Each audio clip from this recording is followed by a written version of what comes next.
Hello guys, in this video, I'm going to show you how to add emojis on Notion on your PC.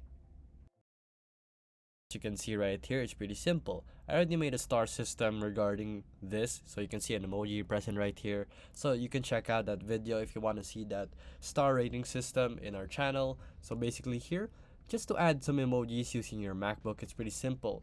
All you have to do is press Command Control Spacebar, and then from there, you will have your emojis. It's just that simple.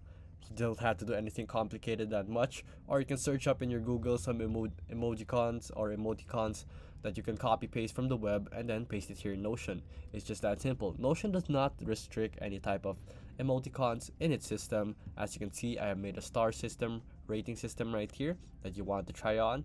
Maybe you can do so, and let's see again in the next time. So if this video was helpful, please hit the like button and don't forget to subscribe.